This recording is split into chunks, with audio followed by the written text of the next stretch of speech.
The moment worry starts whispering, destiny is already knocking. Fear only gets loud when something powerful is being prepared. Anxiety does not show up in ordinary lives. It targets chosen lives. If you are feeling pressure, uncertainty, or the weight of responsibility, it is not because you are failing. It is because heaven has already invested in you. You are not surviving by chance. You are sustained by purpose. God is not watching your life from a distance, wondering how things will turn out. He is actively funding your journey, supplying what you need at every step, even when you cannot see the source. You were never meant to live paycheck to paycheck in faith, scraping together hope one prayer at a time. You were designed to walk with confidence, not because you have everything figured out, but because God already does. Worry enters when we forget who is backing us.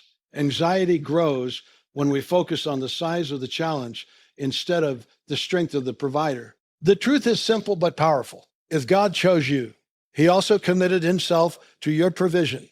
Selection comes with responsibility, and God never assigns destiny without supplying provision. Worry is often misunderstood as a weakness, a flaw, or a sign that something is wrong with your faith. But in reality, worry frequently shows up not because a life is empty, but because it is significant. Pressure does not surround meaningless people. Anxiety does not harass directionless lives. Worry intensifies where purpose is present. When someone is chosen for impact, their life attracts resistance, tension, and inner battles because something valuable is at stake. The weight you feel is not evidence of failure. It is evidence of calling. Ordinary lives drift without friction. They move with the current, unnoticed and unchallenged. But a chosen life feels resistance because it is moving against the flow. The moment you begin to carry purpose, your thoughts become contested territory. Worry begins to whisper questions. What if it doesn't work out? What if you're not enough? What if you fail? These questions are not random. They are targeted. They appear because your life has direction, and anything with direction attracts opposition. Many people assume that if they were truly chosen, they would feel calm all the time. But the truth is, awareness of destiny often comes before peace. When you sense that your life matters, that your decisions carry weight, that your future holds responsibility, your mind tries to calculate outcomes it was never designed to control. That calculation creates tension. Worry is born when the mind tries to manage a future that belongs to God. It is not a lack of faith. It is misplaced responsibility. Chosen people worry because they care. They feel the urgency of time. They feel the pull of potential. They feel the pressure of becoming. That internal pressure can be misinterpreted as fear, when in reality it is purpose pressing against comfort. You are not anxious because you are weak. You are anxious because you are standing at the edge of growth. Expansion always feels uncomfortable before it feels empowering. Worry also shows up because chosen lives disrupt patterns. When your life is meant to break cycles, change environments, or influence others, the cost feels heavier. You are not just thinking about yourself, you are sensing the unseen impact of your obedience. That awareness can feel overwhelming, but the presence of worry does not mean you are unqualified. It means you are aware enough to know this matters. The danger is not feeling worry. The danger is believing what worry says. Worry tells you that you are alone in carrying this. It tells you that the responsibility is fully yours. It tells you that if you fail, everything collapses. But those messages are lies rooted in isolation. Chosen lives are never meant to be lived independently. Selection always includes support, even when that support is invisible. Worry becomes destructive when it convinces you that pressure means something is wrong. In reality, pressure often means something is forming. Diamonds are not created in comfort. Muscles do not grow without resistance. Purpose does not develop without stretching. The presence of worry is not proof that you are off track. It is often proof that you are moving forward. The enemy's strategy is not always to stop chosen people outright. Often it is to exhaust them mentally. If he cannot steal your calling, he will try to drain your peace. If he cannot block your destiny, he will try to burden your thoughts. A worried mind becomes distracted, hesitant, and second-guessing. That is why learning to recognize worry for what it is becomes essential. It is not a signal to retreat. It is a reminder to realign. When worry rises, it is an invitation to shift perspective. Instead of asking, what if this goes wrong? The chosen begin to ask, Why has this been entrusted to me? Instead of assuming pressure means danger, they recognize it as confirmation. Not everything heavy is harmful. Some weight exists to build strength. Chosen people must learn that peace is not the absence of responsibility, but the presence of trust. Worry fades when you realize that purpose was never meant to be carried alone. You were not chosen because you could handle everything. You were chosen because you were willing to trust the one who can. The pressure you feel is real, but it is not meant to crush you. It is meant to shape you. So when worry appears, do not panic. Pause, recognize the moment. Something meaningful is happening. Something is shifting. Something is being prepared. Instead of letting worry convince you that you are failing, let it remind you that your life matters. You are not under attack because you are weak. You are under pressure because you are chosen. Divine selection is never random, and it is never careless. When God chooses a life, he does not simply point and walk away. This choice carries responsibility, and God never places responsibility on a person without first accounting for provision. The moment you were chosen, heaven made a commitment to sustain you. This means your life is not running on chance, luck, or human effort alone. It is backed by intention. God does not assign purpose and then expect you to figure out survival on your own. Many people struggle because they separate calling from provision. They believe God may have a plan, but they are unsure if he will support it fully. This mindset creates anxiety, striving, and fear-driven effort. But divine choice always includes divine backing. God does not fund halfway assignments. He does not give vision without supply. He does not awaken purpose without preparing resources. If he selected you, he accepted responsibility for what that selection would cost. The problem is not that provision is missing. The problem is that provision often looks different than expected. People imagine provision only in terms of money, stability, or certainty. But God begins by providing what is most necessary for the season you are in. Sometimes that provision is strength instead of answers. Sometimes it is patience instead of speed. Sometimes it is wisdom instead of opportunity. What you need most is what you receive first, even if it is not what you wanted. Divine provision is not designed to make life effortless. It is designed to make purpose possible. God does not remove every obstacle, but he ensures you are never without what you need to move forward. When the path is unclear, he provides guidance. When the burden feels heavy, he provides endurance. When the future feels uncertain, he provides peace. These are not secondary blessings. They are essential resources. They are essential resources. Chosen people often feel pressure because they underestimate how deeply God is involved in their journey. They think provision depends on their performance, their consistency, or their perfection. But divine provision flows from God's faithfulness, not human flawlessness. You are not sustained because you do everything right. You are sustained because God does not abandon what he starts. Your mistakes do not cancel his commitment. Provision also unfolds progressively. God rarely releases everything at once because trust grows in stages. If you were given everything up front, you would rely on the supply rather than the source. God is not interested in independence. He desires relationship. That is why provision often arrives just in time. Not early enough to remove dependence, but not late enough to cause destruction.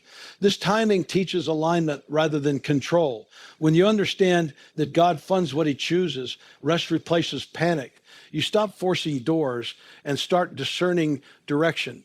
You stop chasing validation and start trusting instruction. You work diligently, but without desperation. You plan wisely, but without fear. Confidence grows not because circumstances are perfect, but because God's involvement is certain. Many people exhaust themselves trying to earn what has already been promised. They strive to prove worthiness, forgetting that selection itself was proof enough. God did not choose you because you had everything figured out. He chose you because he saw what you could become under his guidance. Provision is part of that guidance. It is not a reward for success. It is a tool for growth. Even seasons of lack do not mean provision has stopped. Sometimes lack is strategic. It sharpens discernment, strengthens faith, and redirects focus. God may withhold one thing to release something greater. What feels like limitation may actually be protection. What feels like delay may actually be alignment. Provision is not always abundance. Sometimes it is restraint that keeps you from moving too soon. The assurance of divine provision frees you from comparison. You no longer measure your journey against others because you understand that funding follows calling, not competition. What God provides for one life may look different in another, not because of favoritism, but because of purpose. Your path has unique requirements, and God supplies accordingly.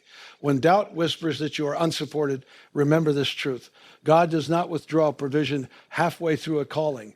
He does not forget what he chose. He does not overlook what he initiated. The same God who opened your eyes to purpose is committed to sustaining your steps toward it. You are not carrying this alone. You never were. Selection came with support. Calling came with covering. Purpose came with provision. The sooner you embrace this truth, the sooner worry loses its grip. You stop asking, will I have enough? And start declaring, I am already sustained. Not because life is easy, but because God is faithful to what he chooses. Many people limit the idea of provision to finances alone, but divine funding is far broader, deeper, and more intentional than money. If provision were only about finances, many chosen people would have collapsed long ago. What sustains a purpose-driven life is not just what enters the bank account, but what strengthens the heart, steadies the mind, and directs the spirit. God understands that money without wisdom can destroy, resources without peace can overwhelm, and opportunity without strength can break a person. That is why his provision always begins internally before it manifests externally. There are seasons when God provides clarity instead of cash. You may not have excess resources, but you have clear direction. And that clarity saves you from costly mistakes. Knowing what not to do is often just as powerful as knowing what to pursue. Many people lose years of their lives because they had money but lacked discernment. Divine provision protects you from paths that look profitable but are purpose draining. That protection is funding, even if it doesn't look impressive to others. There are also seasons when God funds you with peace. Peace is not the absence of trouble. It is stability in the middle of it. When everything around you is uncertain, yet your heart remains steady, that calm is not nature. It is supplied. Peace keeps you from making fear-based decisions. It guards your sleep, your focus, and your emotional health. Without peace, even abundance becomes exhausting. Without peace, even abundance becomes exhausting. With peace, even little becomes enough. Strength is another form of provision that often goes unnoticed. There are moments when your body feels tired, your mind feels overwhelmed, and your emotions feel stretched, yet you still rise, still function, still move forward. That is not willpower alone. That is strength being supplied beyond your natural capacity. Divine strength shows up quietly, enabling you to endure seasons you never thought you could survive. Looking back, you realize you were carried through moments that should have broken you. Wisdom is one of the most valuable forms of divine funding. A single wise decision can save years of struggle.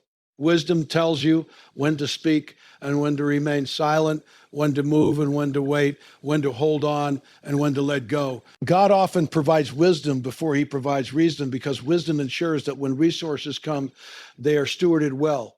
A lack of wisdom can drain any amount of provision, but wisdom multiplies even small beginnings. God also funds you with timing. Being at the right place at the right time is not coincidence. It is provision. Missed opportunities, delayed plans, and closed doors often feel like setbacks, but many of them are acts of divine timing. God withholds access not to punish, but to protect. He knows what you are ready for and what you are not. Proper timing prevents unnecessary wounds and premature exposure. Relationships are another major channel of divine provision. God often sends help through people, mentors, friends, partners, even strangers. Conversation, a recommendation, a connection can feed an entire season. These relationships are not random. They are assigned. God uses people as vessels of encouragement, correction, support, and opportunity. The right person at the right time can unlock doors effort alone never could. Even endurance itself is a form of funding. The ability to keep going when results are slow, when prayers feel unanswered, and when progress seems invisible is not something everyone has. Endurance keeps you from quitting too soon. Many people fail not because they lacked ability, but because they lacked the strength to persist. God supplies endurance so that you remain long enough to see what he promised unfold. When you recognize these forms of provision, gratitude replaces frustration. You stop focusing only on what you lack and begin acknowledging what you have been given. This shift changes your posture. Instead of complaining, you become aware. Instead of striving, you become thankful. Gratitude aligns you with the flow of provision because it keeps your heart open and receptive. Divine provision is always intentional. God does not waste resources, and he does not misallocate support. What he gives matches the demands of the season you are in. If you feel stretched, it is because you are growing. If you feel supported, it is because you are aligned. Every form of provision has purpose, even when it feels subtle. When you stop measuring provision only by visible outcomes, you begin to see how carefully God has been sustaining you all along. You realize that every time you didn't give up, every time you made a wise choice, every time peace guarded your heart, you were being funded, not just to survive, but to become. Worry often feels responsible, as if constantly thinking about problems proves that you care or that you are being cautious. But beneath worry is a subtle assumption that everything depends on you. This is where anxiety becomes dangerous, not because challenges are unreal, but because worry shifts the burden of provision from God onto your own shoulders. When a destiny designed by God is handled as if it must be sustained by human effort alone, pressure multiplies and peace disappears. A God-designed destiny carries requirements that no human strength can fully meet. Purpose reaches beyond skill, effort, and planning. It involves timing you cannot control, favor you cannot manufacture, and outcomes you cannot force. When you attempt to self-fund something that was never meant to be self-sustained, exhaustion is inevitable. Worry is the emotional signal that you are trying to carry more than you were designed to carry. Many people worry because they believe that if they stop stressing, everything will fall apart. They think worry keeps things together. In reality, worry drains the very strength needed to move forward. It clouds judgment, shortens patience, and creates fear-based decisions. Instead of producing solutions, it narrows vision. A worried mind focuses on survival, not purpose. Self-funding shows up in subtle ways. It appears when you feel guilty resting. It appears when you cannot enjoy progress because you're already anxious about the next step. It appears when you feel responsible for outcomes that are beyond your control. It appears when you measure your worth by productivity rather than obedience. These patterns reveal a mindset that believes provision is earned rather than supplied. God never intended for you to pay the full cost of your calling. He intended partnership, not independence. When he designed your life, he accounted for your limitations. He knew where you would be weak, uncertain, and inexperienced. He did not choose you because you could do everything. He chose you because you would learn to rely on him. Worry emerges when reliance shifts into self-reliance. The reason worry feels so heavy is because it is misplaced responsibility. You are carrying outcomes that belong to God. You are trying to manage timing that is not yours to control. You are stressing over doors that only God can open or close. This misalignment creates internal tension. Peace returns when responsibility is realigned, when you focus on faithfulness and release the rest. Faith does not mean ignoring reality. It means refusing to shoulder what was never assigned to you. You are responsible for obedience, effort, and integrity, not for results. Results are the outcome of alignment, not anxiety. When you understand this, you stop striving to control everything and start responding to divine direction. God's provision does not respond to panic. It responds to trust. Panic pushes you into premature decisions. Trust teaches you to wait for clarity. Panic makes you grasp for control. Trust allows you to rest in process. When you worry, you are essentially saying, I must solve this now or it will fail. When you trust, you're saying, God is involved, even if I don't see the solution yet. Chosen people often struggle here because they are driven and responsible by nature. Because they are driven and responsible by nature. They feel called to excellence, to stewardship, to impact, but drive without trust becomes strain. Responsibility without surrender becomes burden. God does not ask you to abandon desperation. He asks you to abandon desperation. There is a difference between working faithfully and working fearfully and working fearfully. When you stop trying to self-fund your destiny, your energy shifts. You become more focused, not less. You make clearer decisions, not rushed ones. You become more effective, not passive. Trust does not make you lazy. It makes you aligned. Alignment multiplies effort, while worry wastes it. Well, releasing worry is not a one-time act. It is a daily practice. Every day, new reasons to worry will appear. Every day, you must choose to return responsibility to God. This choice is not denial. It is discipline. You discipline your mind to remember who is backing you. You discipline your heart to rest in partnership instead of panic. When you let go of self-funding, you begin to experience peace that does not depend on circumstances. You may still face uncertainty, but it no longer controls you. You may still feel pressure, but it no longer defines you. You begin to move with confidence, not because everything is secure, but because God is why it loses its power. When you recognize that your destiny was never meant to be paid for by your fear, it was meant to be sustained by God's faithfulness. The moment you stop trying to finance what heaven already funded, you begin to breathe again. There is a critical difference between preparation and panic, even though they can look similar on the surface.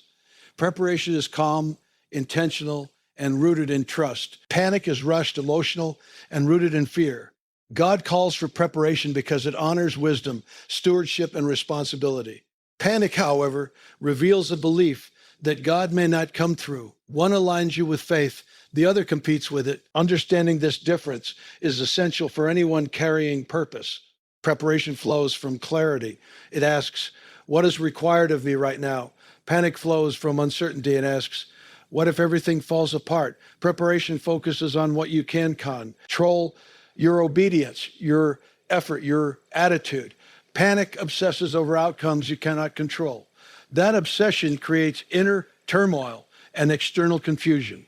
Instead of moving you forward, panic often causes you to move too quickly or not at all. God never instructs his people to panic.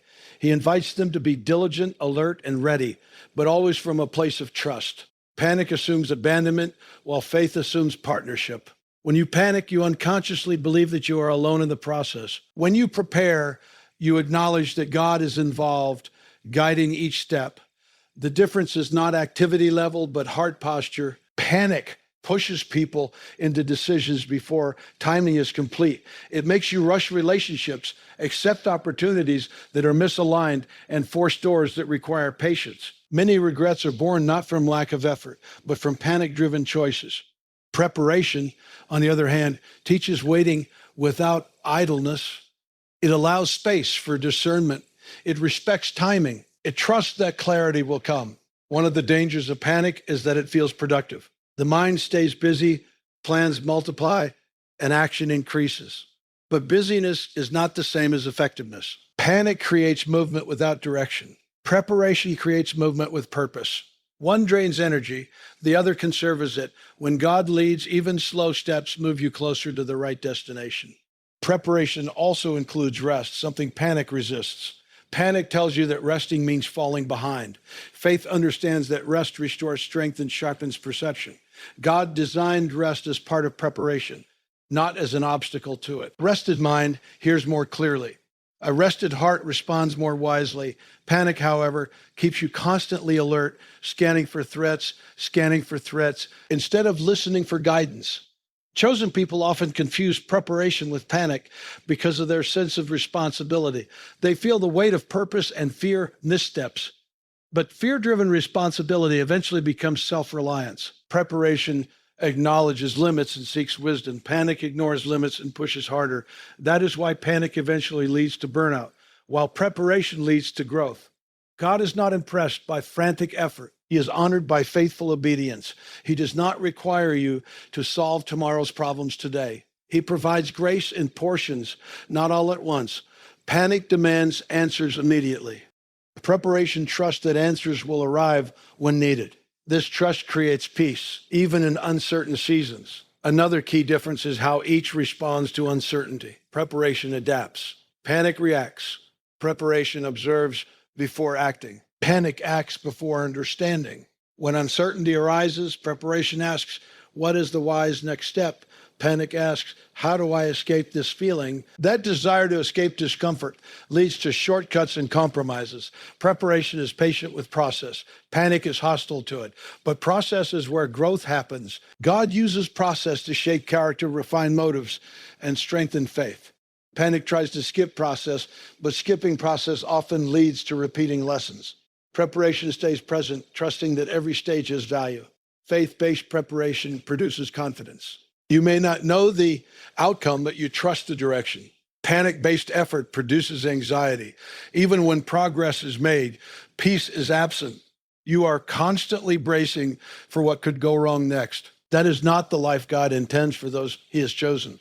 Learning to recognize panic is an act of maturity. When urgency rises, you pause. When fear accelerates your thoughts, you slow them down. You remind yourself that God does not require frantic action to fulfill His purpose. What He requires is trust, obedience, and patience. When you choose preparation over panic, your actions become grounded. Your decisions become clearer. Your energy becomes focused.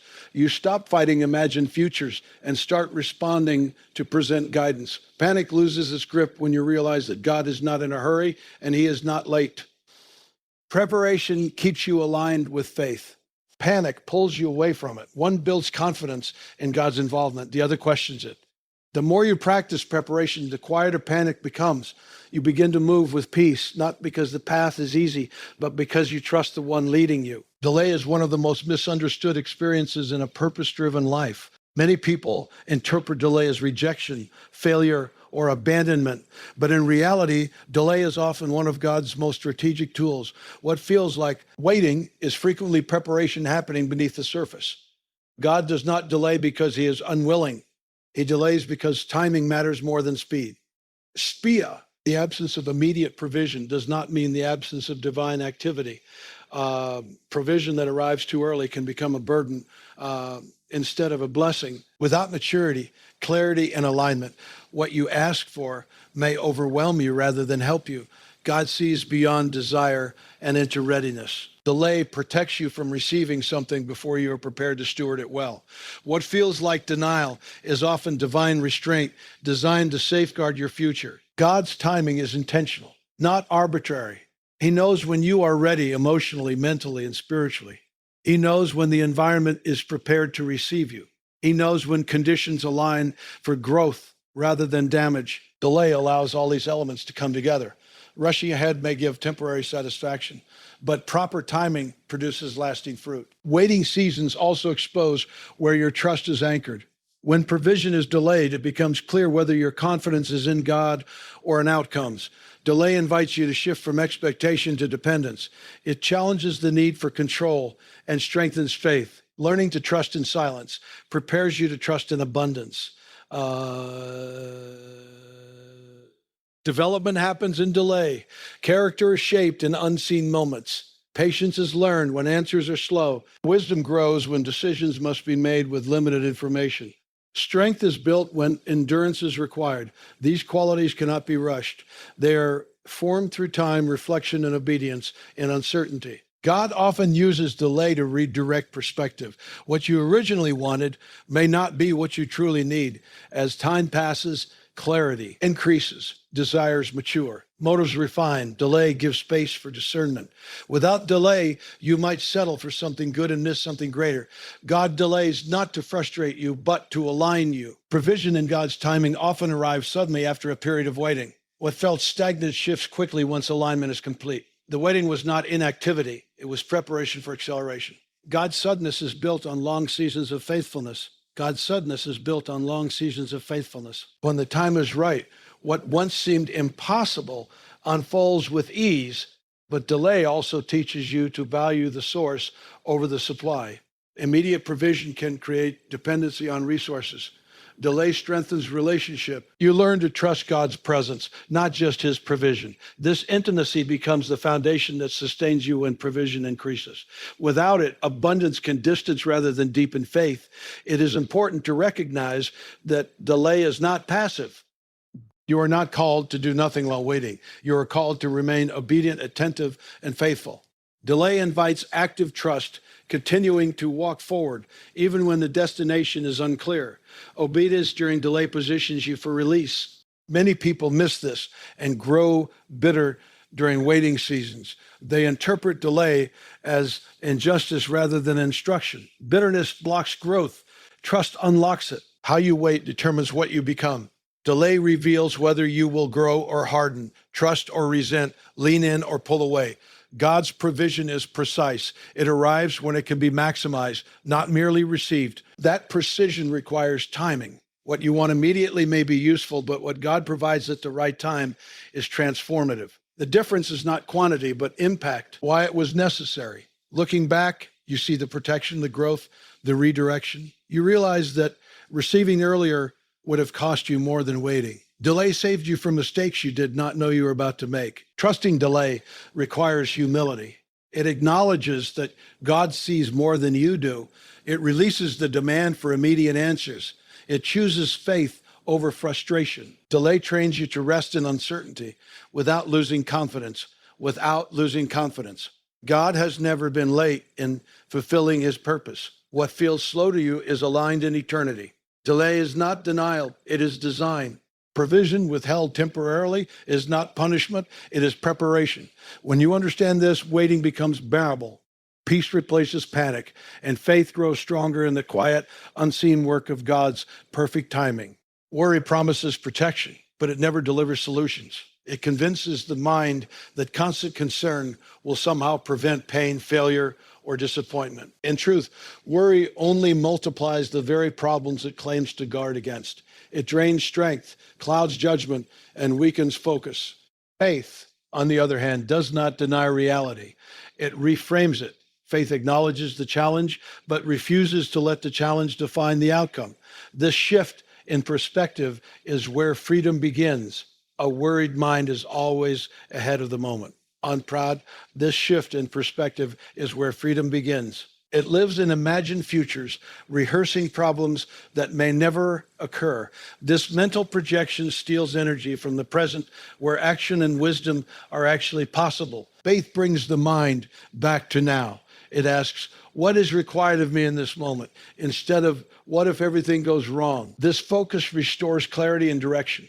Worry feels powerful because it is loud. It repeats scenarios, magnifies risks, and demands attention.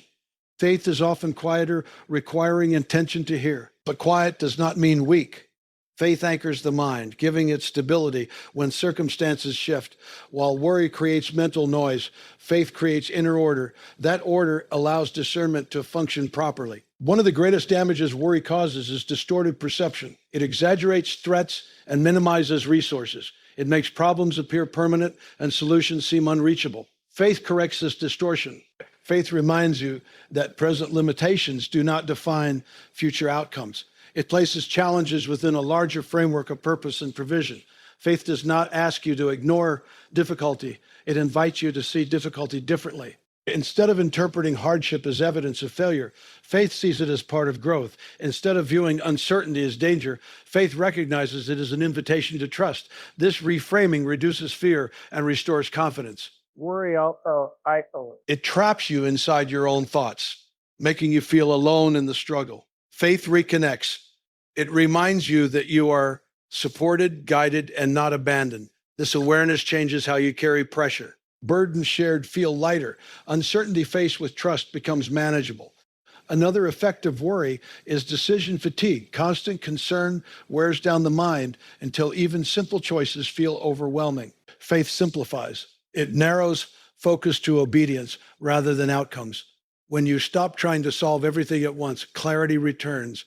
You take the next right step instead of demanding the entire map. Faith strengthens endurance. While worry drains energy, faith renews it. You may not feel excitement or certainty, but you feel steadiness. This steadiness allows you to continue without burning out. Faith provides the resilience needed to persist through slow seasons and setbacks. Worry also interferes with gratitude. It keeps attention fixed on what is missing rather than what is present. Faith restores gratitude by recognizing ongoing provision. Gratitude shifts perspective, reminding you of past faithfulness and present support. This remembrance strengthens trust for the future. Faith does not eliminate emotional struggle, but it prevents emotional struggle from becoming paralysis. You may still feel fear, but fear no longer controls your actions. You may still have questions, but questions no longer undermine confidence. Faith allows movement even in uncertainty. When you consistently choose faith over worry, your inner environment changes. Peace becomes more accessible. Thoughts become more constructive. Responses become measured rather than reactive. You stop fighting imagined futures and start engaging real opportunities. Faith also deepens patience. Worry demands immediate resolution. Faith understands process. It accepts that growth takes time and that clarity unfolds gradually. This patience reduces frustration and increases stability. Choosing faith is a daily decision, not a one-time achievement. Each day presents new opportunities to worry and new invitations to trust. Faith grows through repetition. Every time you redirect anxious thoughts toward trust, you strengthen your ability to reframe reality. Over time, faith reshapes how you interpret life. Challenges no longer signal threat, they signal development. Uncertainty no longer triggers panic, it invites dependence. This transformation does not happen overnight, but it happens consistently. Worry cannot coexist with sustained faith. One will eventually yield to the other. As faith strengthens, worry loses its authority. The mind learns that constant concern is unnecessary. Confidence grows not because problems disappear, but because perspective has changed. Faith reframes reality by placing God at the center instead of fear. When God is central, challenges find their proper size. They become manageable, temporary, and meaningful. This reframing restores hope, renews strength, and frees you to move forward with clarity and peace. Peace is not the absence of challenges. It is the evidence of trust. When a person truly believes that God is involved, invested, and active in their life, anxiety no longer has the final word. Anxiety no longer has the final word. Peace becomes the natural outcome of confidence in divine provision. It is not forced optimism or denial of reality, but a settled assurance that what matters most is already taken care of. God does not fund panic-driven lives because panic operates from fear, not faith. Panic assumes scarcity, abandonment, and urgency. It rushes decisions, distorts priorities, and weakens discernment. Faith-driven living, however, assumes partnership. It trusts that God is present even when answers are incomplete. Peace flows from this trust, and that peace becomes a stabilizing force in every season. Peaceful heart is not passive, it is aligned. Alignment allows you to hear clearly, see wisely, and move intentionally. When peace governs your inner world, your outer decisions improve. You no longer react to pressure, you respond with purpose. You respond with purpose. This is why peace is such a powerful indicator of trust. It reflects confidence in God's involvement rather than confidence in circumstances. God's provision flows most for peer healing, where trust is present, not because God withholds from the anxious, but because anxiety blocks perception. Panic narrows focus and blinds you to opportunities, connections, and solutions that are already available. Peace widens perspective. It allows you to notice what fear would have overlooked. It creates space for creativity, wisdom, and divine direction. Many people chase peace by trying to control outcomes, but control and peace cannot coexist. The more you attempt to manage everything, the more tension you carry. Peace comes from surrender, not certainty. It emerges when you release the need to know how everything will work out and instead trust who's overseeing it. Peace also protects endurance. Peace also protects endurance. Calm spirit can withstand long seasons of waiting without becoming bitter. Panic burns energy quickly. Peace conserves it. This is why peace is essential for long-term purpose. Without it, even success becomes exhausting. With it, even struggle becomes sustainable. When peace is present, your identity becomes rooted rather than reactive. You stop measuring your worth by progress alone. You stop comparing your journey to others. You understand that provision follows calling, not competition. This awareness stabilizes emotions and strengthens confidence. God often uses peace as confirmation. When a decision aligns with his will, peace follows, even if the path is challenging. When something is misaligned, anxiety increases, even if the opportunity looks appealing. Learning to honor peace is learning to trust God's guidance system. Peace also transforms relationships. When you are not driven by panic, you listen better, speak more thoughtfully, and respond more patiently. This creates healthier connections and opens doors that fear would have closed. God often provides through people, and peace positions you to receive that provision without suspicion or pressure. Living in peace does not mean you will never feel fear.